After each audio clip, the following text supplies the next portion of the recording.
This podcast was produced by OAR FM Dunedin with support from New Zealand On the Air.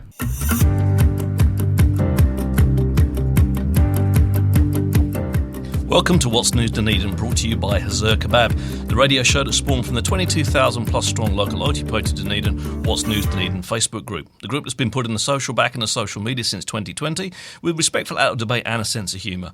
I'm your host Richard Knights. On today's show we talk to our wonderful guest Dougal McGowan, CEO of Southern Football, who are telling us a bit more about themselves and what they do, as well as helping us look back at the posts that have generated the most interactions over the past 7 days on the What's News Dunedin Facebook group. Those topics this week are the police being given new powers to move on beggars and rough sleepers. That's what their words, not mine. The ongoing saga about around the council table and council ongs concerning behaviour, and the abundance of roadworks around town currently, and hopefully give you some answers as to why. Welcome, Dougal. Oh, it's great to be here. Thanks. Awesome to have you on the show. Now, before we get into all that serious stuff, mate, you're not on the group. I know you're not on the page because I asked you before, and that doesn't preclude you from being on the show. Obviously, fantastic. But we have a pun of the week. So we have a Pun Day Monday post on the group, and basically what that is everyone brings their best puns and dad jokes on a Monday, and whoever gets the most laugh reacts, and it's as simple as that, right? It's a very simple system. It gets the joke brought on the show on a Friday, right? So we just see whether it comes off the page and into the spoken word as well as it appears on the Facebook group. So the pun of the week this week is: I bought some shoes from a drug dealer. I don't know what he laced them with, but I've been tripping all day. So I like that one. It's proper wordplay. It's just. I might try that with my son this afternoon and see what he says. He'll go, "Oh, Dad, what are you doing now?" Then you know it's a good dad joke. It's got to be good. It's quality. I'm a lover of wordplay, but I'm also a lover of a good dad joke. So you just can't beat them, right? So again, first time on the show, but what we also do is we have 3 pop questions, right? So at the beginning of the show, all my guests get asked the same first 2 questions and then the third kind of like variable question. It's my way of getting under the skin of the guests that I've got on the show, right? And in my brain, it kind of tells everyone what they need to know about the person. Probably could finish the show at that point and then just kind of, say thanks, goodbye. But we'll do the rest of it and we'll talk to you a bit later anyway. So the first question is cream teas. Where you have a scone and you have jam and you have cream. The question is, what goes on first, the jam or the cream? For me, it's always the jam. You've got to get that good spread of the jam right across the whole part of the scone, and then you ladle the cream so it's so thick you can't even see it. Exactly, and then if you don't get any on your nose when you bite in, you haven't got enough cream on it. That's right. And if it doesn't end up on your shirt, it's been a waste of time. Well, absolutely. You might as well start all over again. Yep. That's the only question you can get wrong on my show, mate. To be fair, because I'm a firm believer. The science supports us. We've got it right? Because there's no way you can spread cream on jam. Sorry, there's no way you can spread jam on cream. Sorry, I get that around the wrong way. But there's a whole county in the UK called Devon that believes that the right way to do it is cream first, jam on top, which is why you drive through Devon and you go on holiday in Cornwall. Because Cornwall does it the right way, So, but it's a big thing back in the UK. It's like a massive, families have split up and and marriages have been divided over the whole thing. I'm sure. So that's the only question you get wrong. Everything's easy from this point forward. Right. 1 out of 1. It's more than I got in my whole school career. Well, there you go, right? So I'm doing okay. We're winning, right? So, second question: who is your favourite Teenage Mutant Ninja Turtle? Donatello. Easy, you went straight there. Yeah, it's the only one I can remember. Well, there you go. I mean, they're all Renaissance painters. So you've got Michelangelo, Leonardo, Donatello, and Raphael. But there is no wrong answers with the turtles. Yeah, well, we used to watch it with the kids and when we have visitors. But it's one of those distant memories that you try to put in the past and hide away so that you don't need the counselling that goes on forever. But there was this great clip where they were all in a lift from one of the films and they start jamming out, and it's really quite neat. So that's the only patch that I still remember and watch. Yeah, the films are still going. There's been some recent ones. Like there's an animated film very recently that I sat down and watched with my kids. But it comes from my child. I mean, that's spawned. It's spanned quite a long period of time. As a sort of pop culture. It's actually it's quite enduring, if that makes. Yeah, it sure has. It captivates everyone. Exactly. Who doesn't like backflipping ninja turtles? I mean, it's just like, what's not to love? Especially when they're saving the world on a daily basis. Exactly. From rats, not rats, from like rhinos and stuff like that. It's like, I'm with you. Now, the third question's a thinker, right? So you don't have to jump into this one. You can have a little bit of thought on this one. But would you rather be really personally fulfilled or really professionally fulfilled? Yeah, that's a really deep. That's getting under. That's deep, eh? So I think that in today's world, they can actually be intertwined, and that you can be personally fulfilled by what you do professionally because it sits with the values and the ethos that you have, and it sits with that ethical moral paradigm and how that works together. So I think you can do both, so long as you don't, in any situation, if you become too overweighted in one, it affects the other. So I think it's about keeping those things in balance. It's about living in the grey. But if you had to choose one, if you had to live in the black and white, where would you drop? Yeah, look, it would be personal, and it's around the most important thing to me is my family, my family and my friends. And above anything else, when I look at the man in the mirror, that's who I have to please the most, and I can only do that if I'm doing that well with my family and my friends. No, I absolutely agree. I mean, I always answer these questions myself as well because it's interesting to see whether we are the same or different. I agree. Like personally, it would be my choice, but I definitely agree with your first statement because I do something in my life that I love professionally and personally. And you don't know, because my moral and ethics run across both, and so I absolutely think it's possible to do both without compromise. But yeah, if I chose one, it definitely is my whānau are the most important. I won't say friends, 'cause I don't have any, but my whānau are the most important thing to me. And again, you've got to look yourself in the mirror, haven't you? So it's but I agree. So that's the hard part of the show, mate. Exactly. You take a breath. He's back. Now we're going to talk about the 3 topics of the week, and the first one is. It's something actually, like obviously we spoke slightly before the show. Is that something that's actually quite close to what you're doing as CEO of Southern Football? Is the new powers that the police have just been given to move on what they call what the MPs have determined as called the rough sleepers and beggars, right? And I've got an opinion on this, and it's got nothing to do with the Oval, and it's got nothing to do with the sports that get played there. And I think the two things should be quite separate. But I just object to the punching down, because it's all great and well to have these powers, but these are people that are actually at the very bottom of our society, unfortunately, and it's not through necessarily their fault that they found themselves there. And great, you can move them on and you can kind of get them out of a shop door or off a park bench or off the Oval, for example. But where do they go?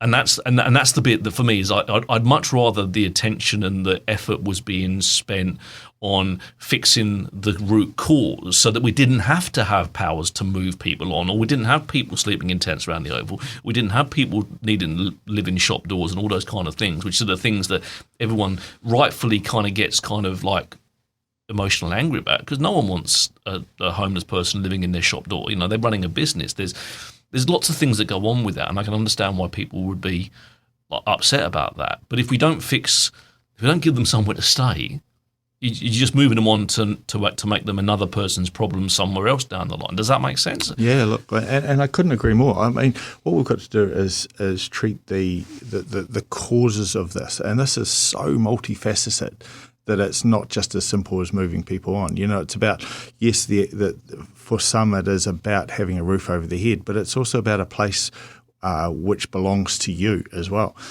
whereby if you're in a place that nobody else is touching your stuff, right, which is all those sorts. But then there are the psychological issues that go with it, the health issues that go with it. So it's not just about finding addiction. There's massive addiction issues. This is one thing that upsets me with people when people make.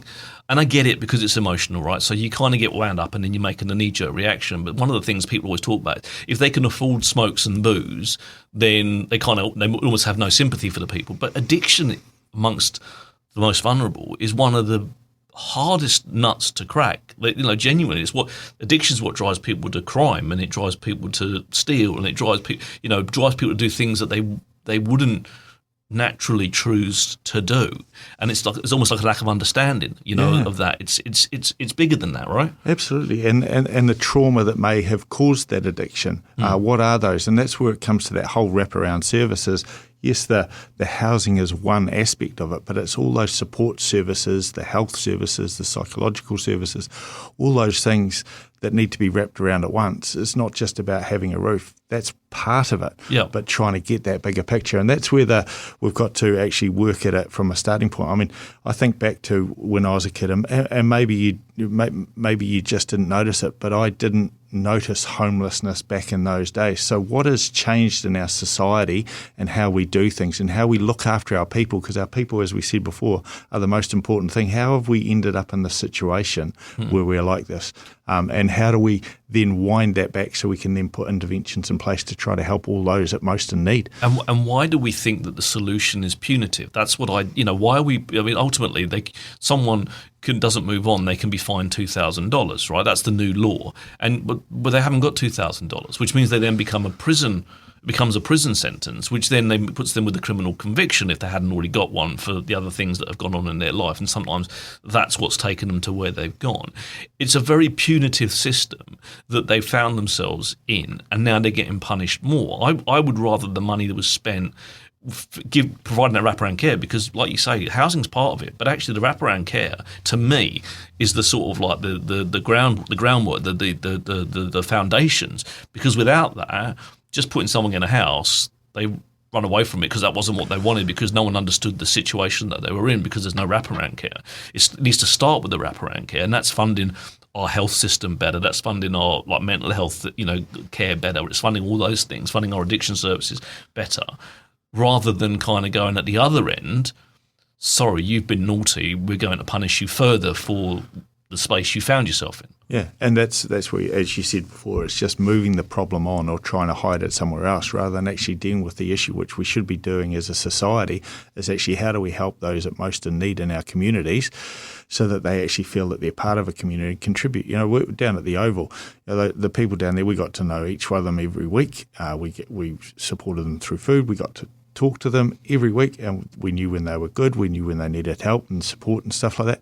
Now, I'm not saying we're doing a great job, but that was part of who and what we were. And they knew at the end that they could become part of our football family, which is my staff and I, and we'd have the barbecue there at the end, we'd give them some food. Now, that became like a routine for them. Now, we don't have the resources to be able to help long term, but a little bit there made those people's, at least their stomachs were full. Exactly. And that was the start of the day, and they could have a shower.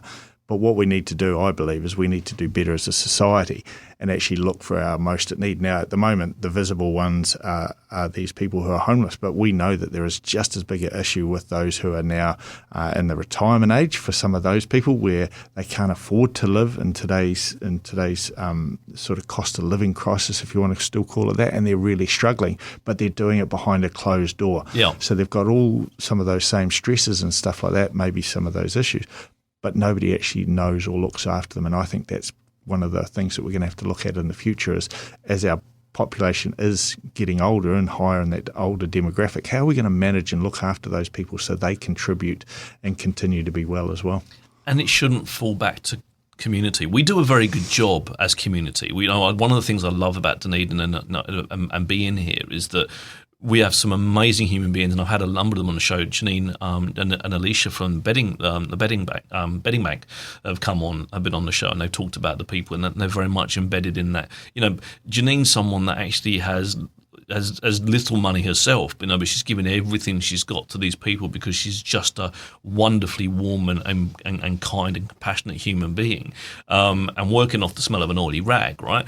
It shouldn't come down to her. We need to look at ourselves that instruction. To me, it doesn't matter what flavour government that we've got, whether it be blue, yellow, red, green, don't care.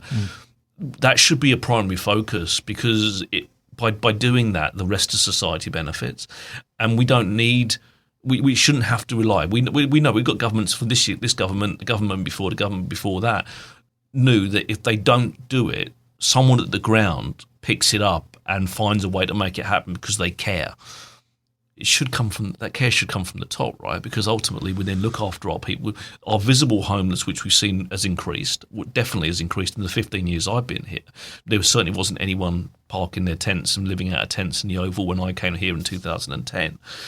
But we've also got something like 3,500 invisible homeless in Dunedin, which are the ones that are couch surfing, living in their cars, doing other bits and pieces. And we're not doing enough our community is doing plenty to try and help, but we're not doing enough as society at that higher level, in my mind, to prevent the problem rather than band-aid it at the bottom with a tent here and a sleeping bag there. It doesn't make sense to me. Yeah, and I think this should be one of those non-negotiables where you have cross-party dialogue and make sure that you actually create it so it's not just a 3-year solution or it moves every 3 years, that we actually create a long-term plan about how we're going to fix it. Something that survives government. Yeah. And I agree, Absolutely. because it doesn't matter who's in power. Those issues are the same. That doesn't go away. No one's going to fix that. Like, no government's going to come in and magically fix that. So it's, you're going to make it better. You're going to, get to a point where there's an equilibrium, I guess. But it needs to be, like you say, bipartisan, cross-partisan, however you describe it, across every single person. Whoever makes it to the top seat, they're still embedded in that kind of, things like that and health, for me, are things that should never. We've never seen anything so political as our bloody hospital. Yeah. Like so political. It shouldn't be anyone. It shouldn't be anyone's to be political. It should just be everyone knows you need healthcare, right?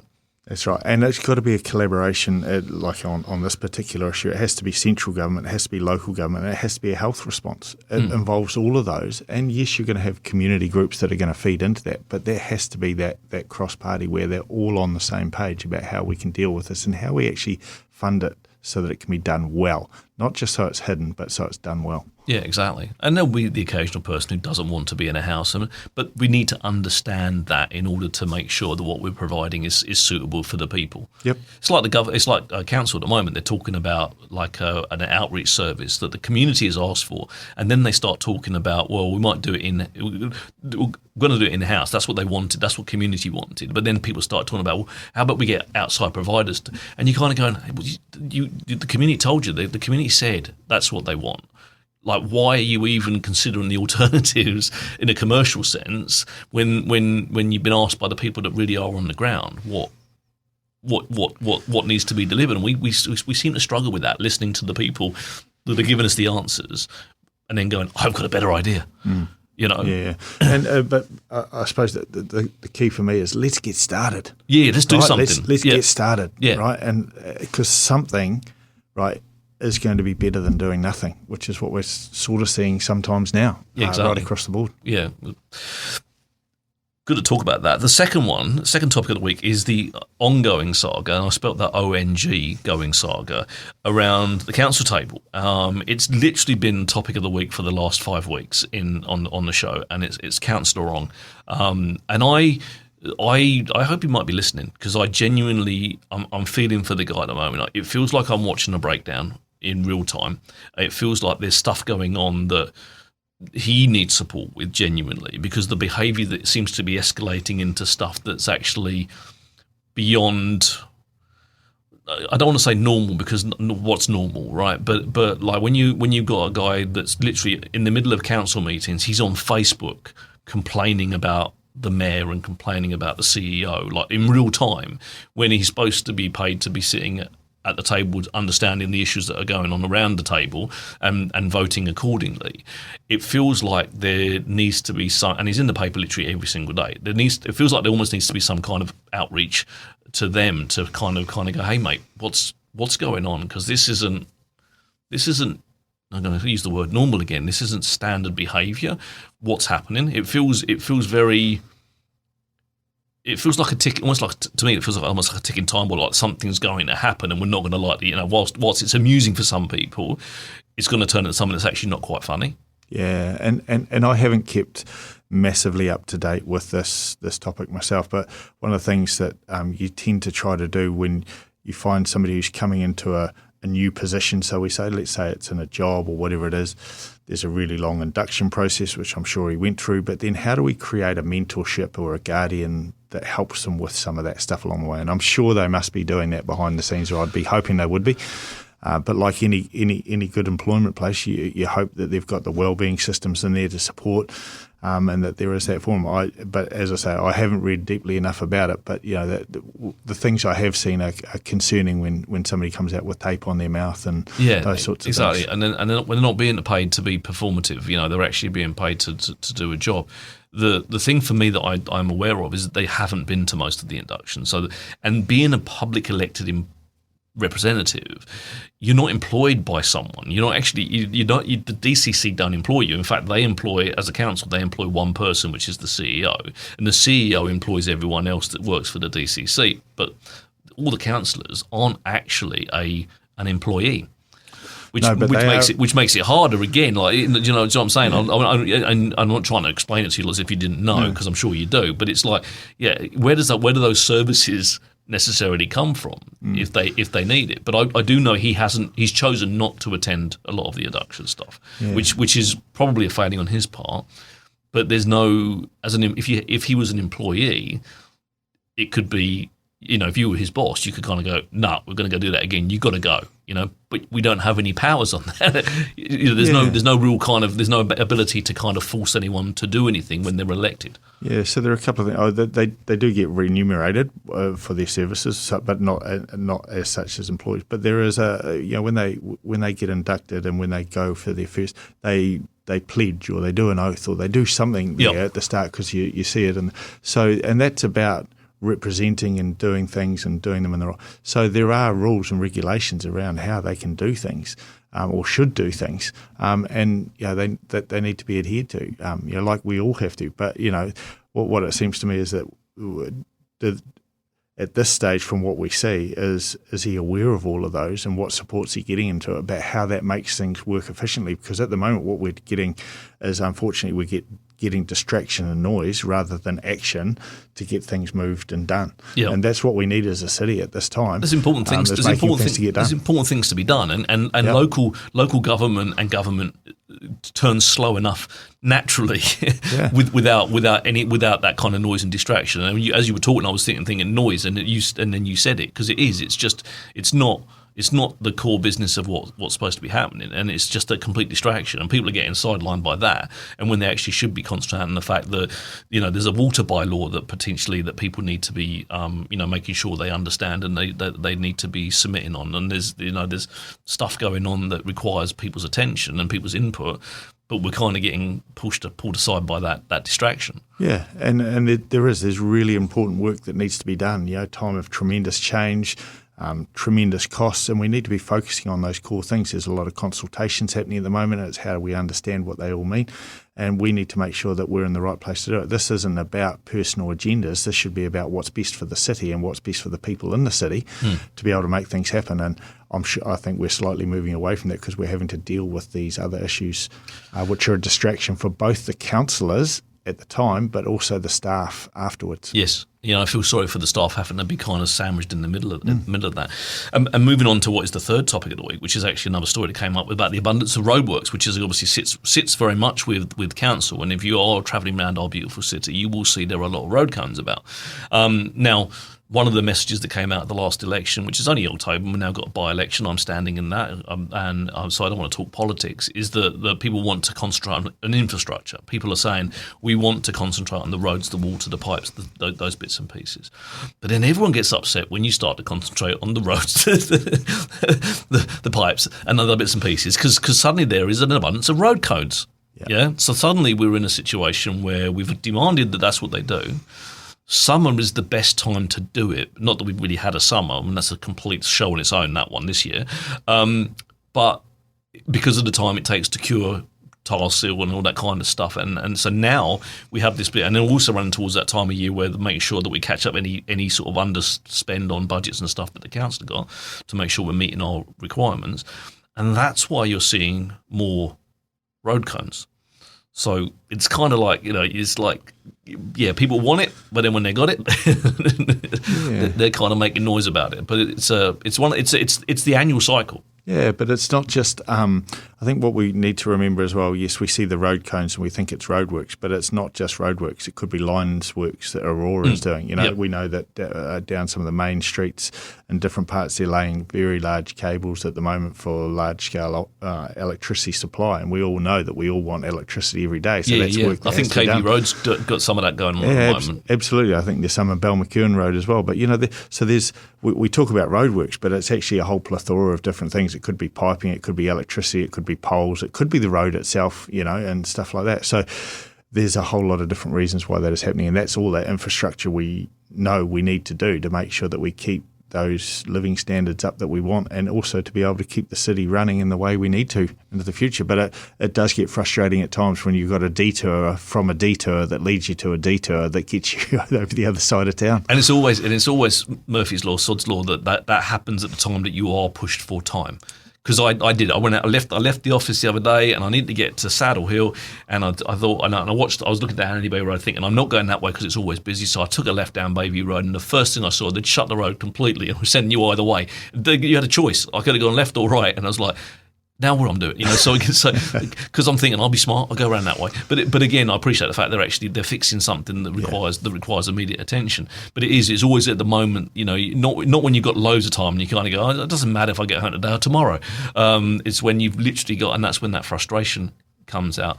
But I would appeal to people, like, take a breath, because some of the driving that happens when people get a little bit frustrated can be a little bit dangerous. So, like, look after yourself.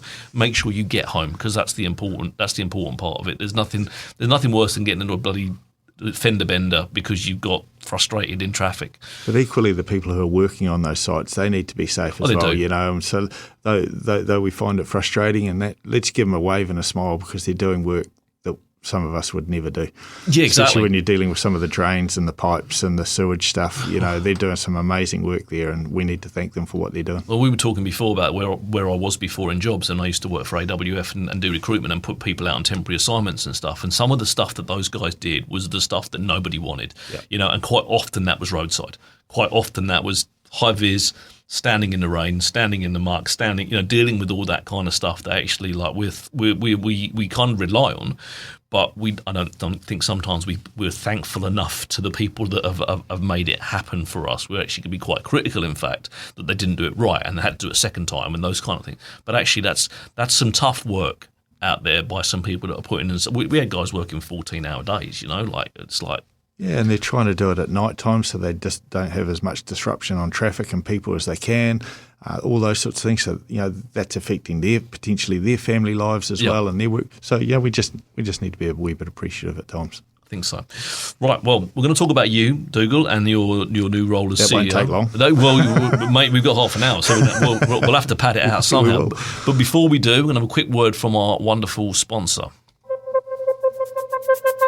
Have you checked out Hazur Kebab yet? It's your go-to for a delicious lunch, a tasty dinner, or anything in between. Order online to save time and pick up some delicious, authentic Turkish cuisine in just minutes. HazurKebabCafe.co.nz. Dine in or take away at 906 George Street. So I need to declare a conflict of interest here, because I regularly go to Hazur's along the way, but I also helped him out as a business mentor for a while, and a great guy, great family man. Really interesting background story, but a guy who's really done a good job with his business. So I've got to declare a conflict of interest. Mate, there's no such thing as conflict of interest in here when it comes to Hazur Kebab, because he's the guy that gave me your phone number. So I was just about launching at that story anyway, for the very reason. But must have definitely a friend of the show. He's supported the show since the very beginning. He's been on the show as for his backstory, which obviously is a survivor from the Christchurch mosque attack. So that's one that was a very emotional show. That was genuinely hit me right in the feels, and I didn't understand quite what he'd gone through until then. But his food, cooked with love, the family, the whānau that he's put together there as a business he deserves all the success he gets, because he's a wonderful human being, right? Yeah, well, I think that the food tastes better because all the family are in there adding their special flavour to it. Yep. And I just, the guy's put an incredible business together. Picked it up when he bought it. There's a lot of work to do, and he's done that, transformed it around. But he gives back to the community that he's in as well, and that's a key part. He's the nicest man I've ever met. I've adopted him. Like he's like a son to me. Like genuinely, we go, birthdays and dinners. We go. My daughter, like, if you say, where do you want to go for your birthday dinner? Kebab, right? Just straight, no question. We just go straight there. But he's just an amazing human being, and you're right. We were talking on the show last week about the food's cooked with love, that. It's just that you can tell. You can just generally tell that it's not. Not that I'm saying there's not other good kebab shops across Dunedin, because there are, and I've eaten a lot of them. But there's something you can tell when that effort's been made, that extra effort, and you can tell it's there. Yeah, well, we use them. So we have National League teams come down from all over the country, and part of that is that we feed them before they get back on, and quite often we use Hazur kebabs. and it's the feedback we get is the most popular thing that they've had right across. So we get feedback sheets at the end of the season, so that's a positive. But I always get there's a time when there's cognitive dissonance as well. So my son, he wanted to try another place once. I said, I can't do that. He's going, what do you mean? You got to try. You're always telling me to try different things. I said, no, because I can't cheat. It's like cheating on my wife. I can't do that. I can't buy another man's kebabs. This is the only place I can go because of the background. Well, I'm a creature of habit, so he makes my food for me. I don't walk in there and order something.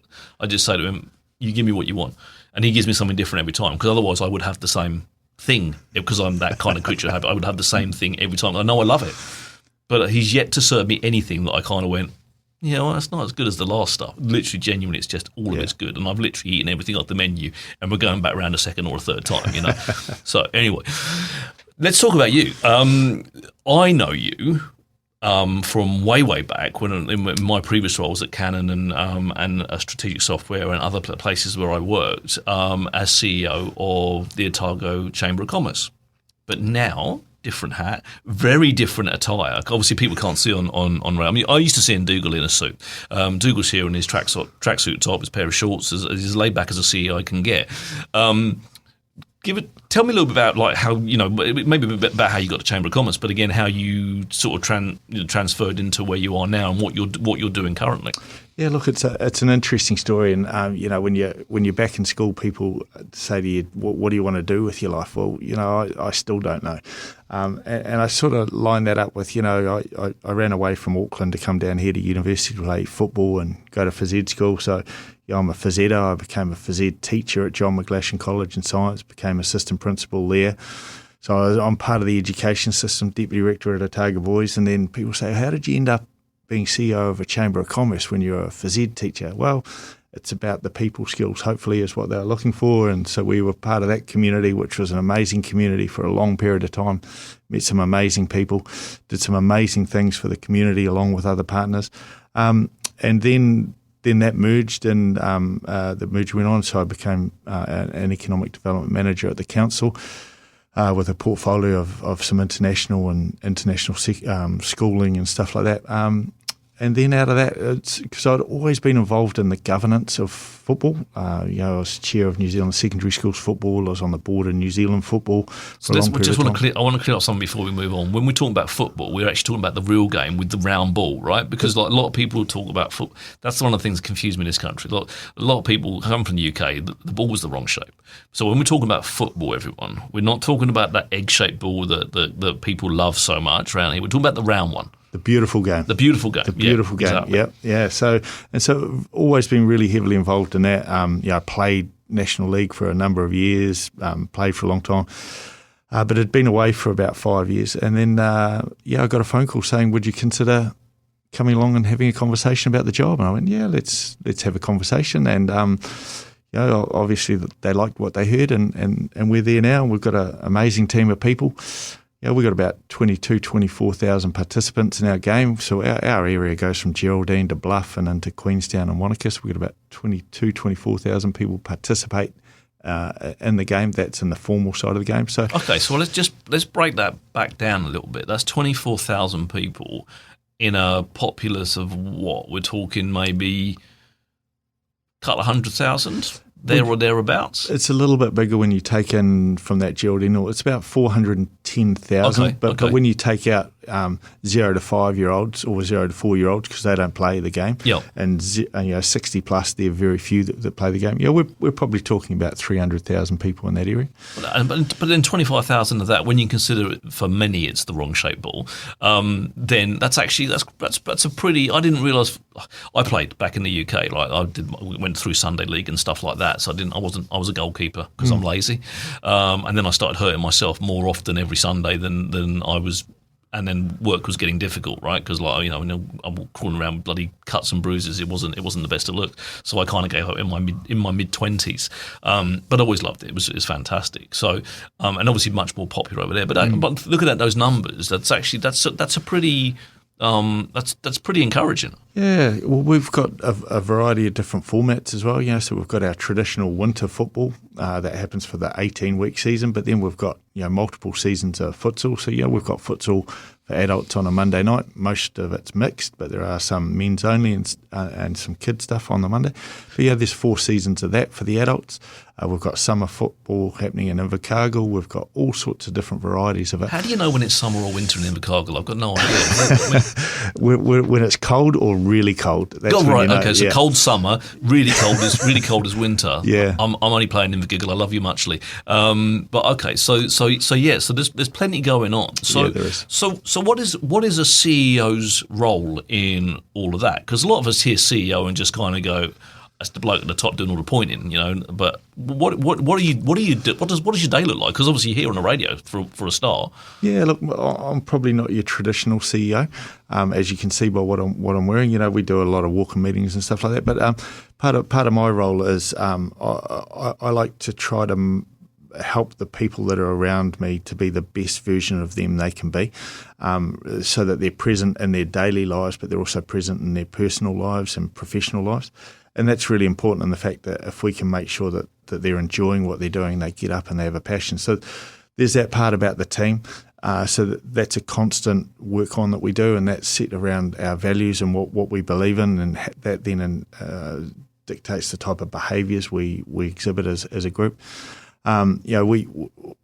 People talk about we've got job descriptions, they're job indications for us, because at any time we can be doing anything different. I've been out delivering in schools. My team one day are doing this at one school, and then they might be doing some work with disability communities the next day.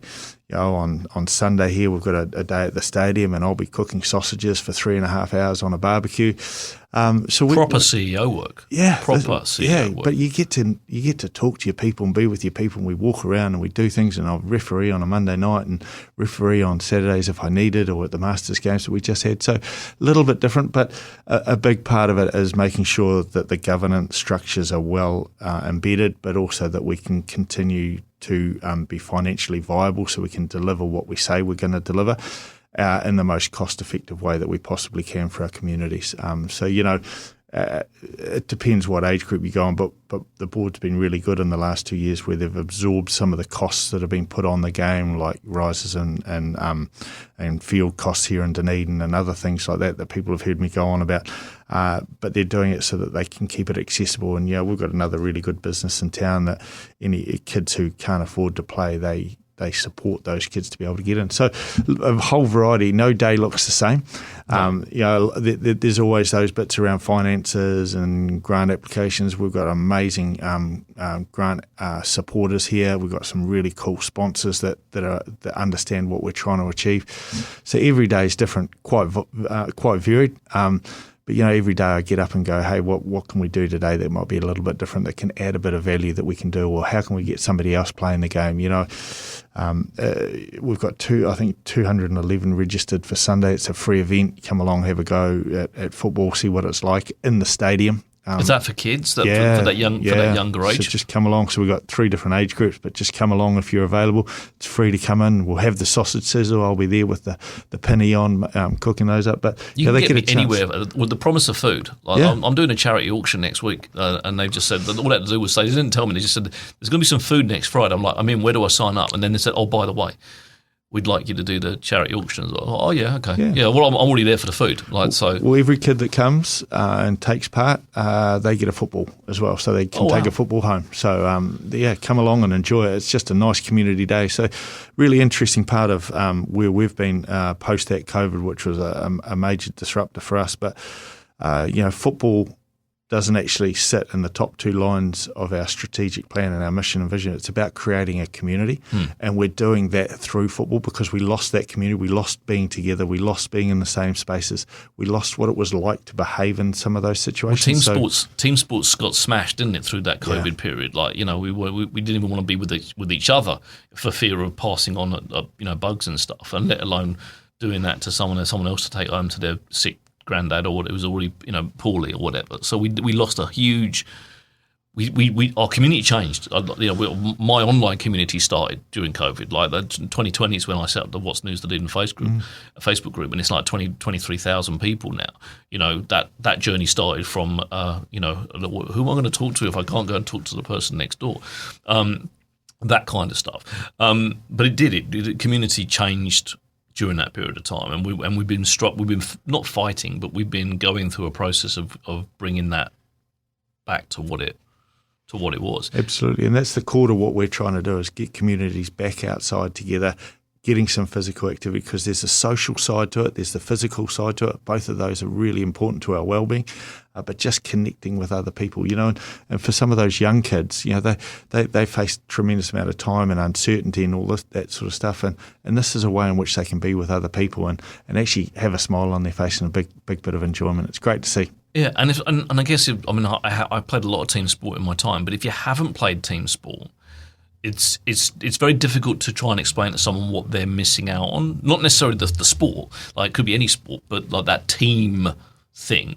is actually, it's a really strong component of kind of how, I don't know, there's something quite magical about working in a team for for whatever to get a win, to get the best result you possibly can. But if you've never been in a team sport, it'd be kind of hard to explain it, right? Yeah, it is, and it has it always has its highs and lows and stuff like that, and that's what it teaches us. But we still carry on, and we carry on together, and we're stronger together. I post-COVID, I supported my son's team, sort of with refereeing and stuff like that. But we had a team that had a whole lot of different nationalities, which was awesome. And so to get kids to understand what that was like, we had food from the different nationalities, and then people ask questions, and you actually learn more about other people and their cultures. And that's just not about football, is it? No, but that's the important stuff, right? It's because then we understand each other and we know each other and those sorts of things. That's why we as a team, we do barbecues at our sites on every Saturday morning, where we got all the kids come in to one place over 3 different time periods. And we have the barbecue, then we have some activations, and that's about people staying around a little bit longer. So it's not just a transaction. We go and play football and then we go. Yep. We actually go there and we stay for a little bit. And our clubs are doing a really good job with that, where some of them have now got the bouncy castles, they've got the hunger ball, they've got all these different things that keep people there. But what it does is that it means the kids can play, and then mum can go and play, and dad can play, and the kids are nice as it was. But it's sort of like going back to that 70s, 80s, where you'd go to your club for the whole day, and it was a whole day event. And clubs are getting that idea now. So Southern football is obviously the bit that looks after everything from Geraldine across to Queenstown down to our friends in Invergiggle. There's obviously numerous sister organisations that you've got. Are you a charitable organisation? Are you a incorporated society? What are you in? Because obviously you talked about funding, so you're not. You must be seeking funding. You're probably doing things on the smell of an oily rag, like many organisations are doing. How are you set up? And the other question I've got for you, not to make it more complicated, where do you stop? In the sense of, I know you've got you got the A League, and I don't really follow football in this country. I follow it in the other where I came from. Where does your responsibility stop when it comes to teams? Yeah, look, those are really good questions. I'll try to do it as simply as I can. So, New Zealand football is based upon what was originally 7 federations, now 6, because Auckland and Northern have combined. So there's 6 federations. We're one of those 6. So there's only 2 of us in the South Island, Southern football and mainland football. So we sort of do the bigger picture sort of stuff. So, but we do the draws and we do all those sorts of things. But we do development, we do coach development, referee development, all these different things that go on. Support clubs. The heart of the game is in the clubs and the volunteers. There's 47 different clubs, 48 different clubs within our region. They range in size from 30 people to 700. So there's a big variety in there. And what it's about is that there is a community side to a game, and then, as you just mentioned, there is that more sort of elite side of the game. We run the Women's South, so as a federation, we run the Women's South Island League. Mainland run the Men's South Island League. That's about how we can divide things up. And then those people qualify through to a national league that happens at the end of the season. We also run an organisation called Southern United. which was a regional team that played in the national leagues because of the cost for clubs to then continue on. So we did that as a region, but that's passed on at the end of this year. Incorporated society, so we get money from fees from the participants. We run holiday programs here. We do a whole variety of different things. Our grant funders are really good to us. Class 4 Gaming, for example, Otago Community Trust, a whole variety of different places, and that whole different pot helps to make things up. We get funding from New Zealand Football to deliver certain activities, but we also pay fees to New Zealand Football as well. So it's a myriad of different things. If you wanted to have a look at the spreadsheets that we run, there's about 150 lines of income and about 180 lines of expenses that go out, and that's about how we try to run our business. And not for profits, we've got to have enough. What we learnt is that we've got to have enough to be able to keep going for 6 months. So we've got a reserves policy that says 6 months, because then you can keep people employed, you can keep them in the business if there is such an event that happens again. So we never used to have those. Businesses quite often didn't have that, and that's why we had that issue where a number of businesses went out. We've now got that in place, and a lot of organisations do, so we're no different. We are a business, but we're in a business which is about supporting and enabling the community to do the best they can and take part in physical activity. Just got another question forming on the tip of my tongue, but before we do, I'm just going to get a quick word from our wonderful sponsor. Go for it. Have you checked out Hazur Kebab yet? It's your go-to for a delicious lunch, a tasty dinner, or anything in between. Order online to save time and pick up some delicious, authentic Turkish cuisine in just minutes. HazurKebabCafe.co.nz. Dine in or take away at 906 George Street. This last week, there's been some not great news out of the top-tier football Champions League stuff going on, where Benfica and I think it was Real Madrid, and some racism that's gone on. And I know that the game as a whole has suffered inherently from that in the past. I love the fact you were talking earlier about the different meals and the different cultures and stuff, because that's to me what football's about. Like when I played football at school, there was so many different ethnicities and people and from different walks of life, and it was fantastic.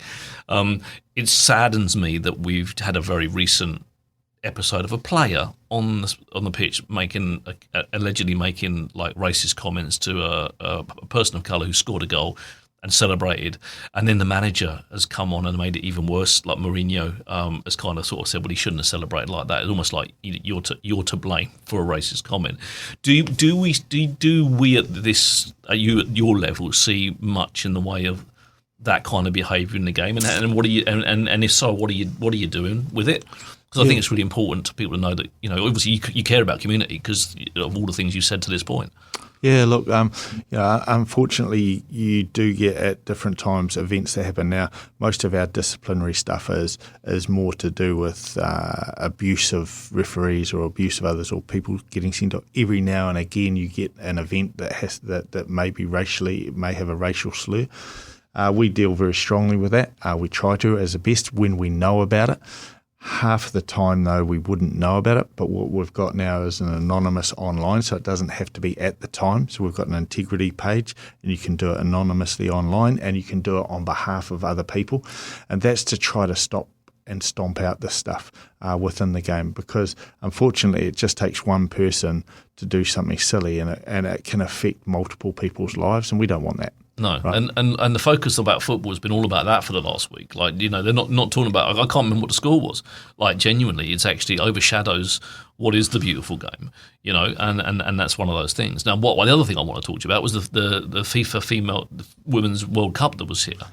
What a fantastic event that was. I went to 5 of the 6 games, right? And it was just some of the. I don't want to sound sexist, and I'm worried that I might do. But some of the skills coming from the female teams was far superior to some of the stuff that I've seen on the male teams. Like, genuinely, the caliber of athletes that were on the pitch and here on display right here in the Full South Bar Stadium was phenomenal. Yeah, well, what an absolutely incredible event, and one that I think we'll find hard to ever repeat.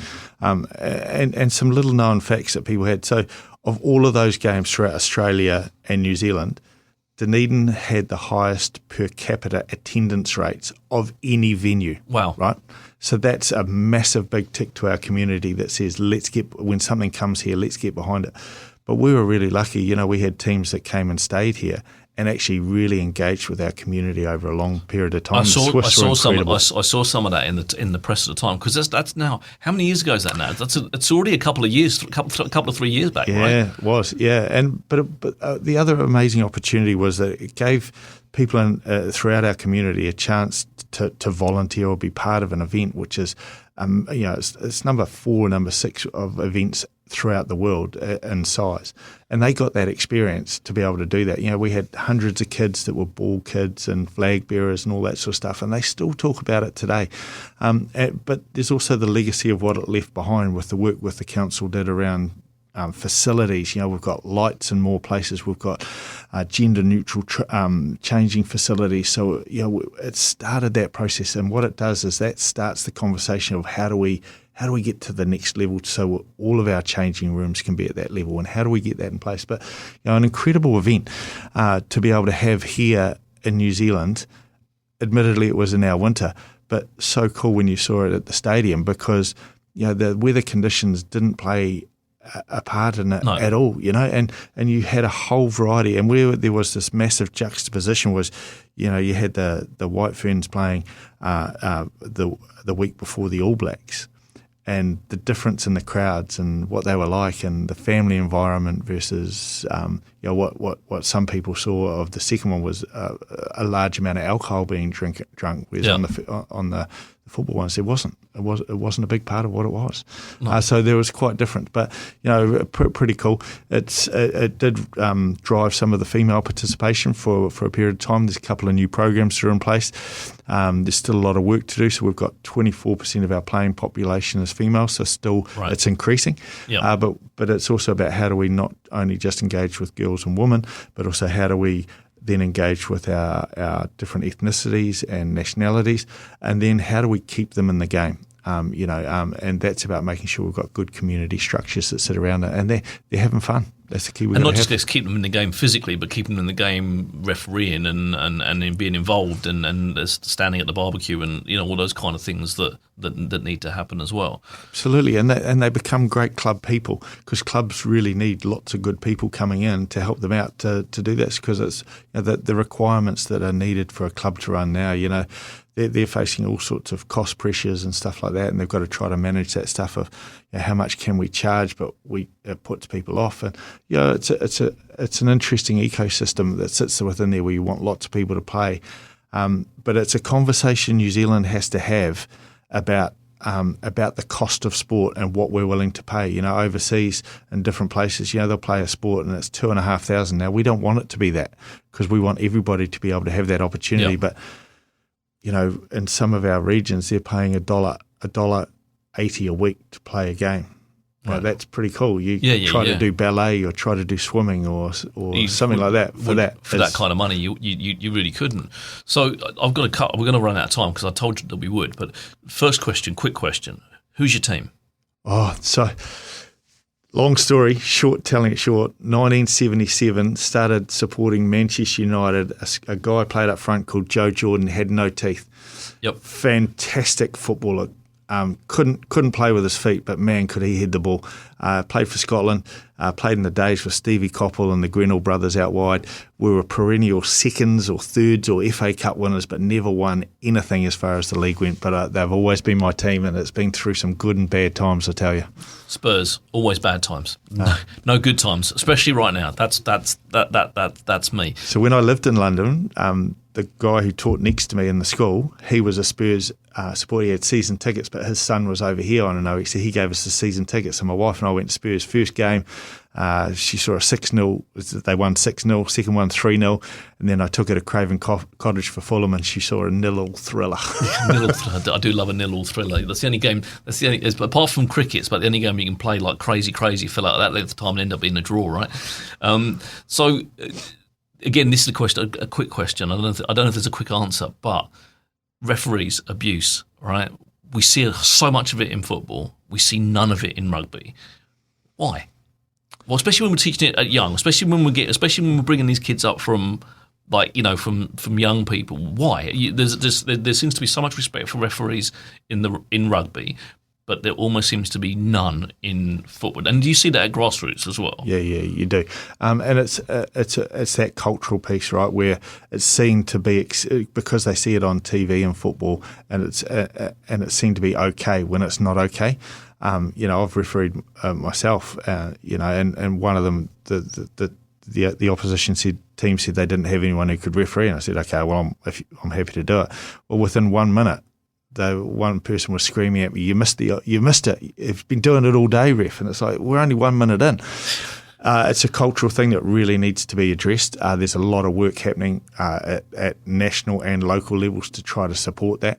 I've got to stop you. I told you we're running out of time, but it's fantastic talking to you, Dougal. You're welcome back any time, mate, and I'd love to catch up with you again, but thank you for coming on the show. Appreciate Just it. sit there while I round things out. Thank you. Well, that's a wrap for this week. Thank you for tuning in. I've been Richard Knights, and you've all been wonderful. Remember, if you're looking for a robust, respectful adult debate about all things local and further afield, and a welcoming online community doesn't take itself too seriously, come and find What's News Dunedin on Facebook and join our fun. On next week's show, we're talking to Janine Kubiak from Dunedin and Director for Grounds for Action, and we look forward to seeing you next Friday at 12 on OAR FM. And if you wanted to listen to the show again, or simply share it with your friends, you can find the podcast at oar.org.nz, or even on Spotify, YouTube, or your favourite podcast provider.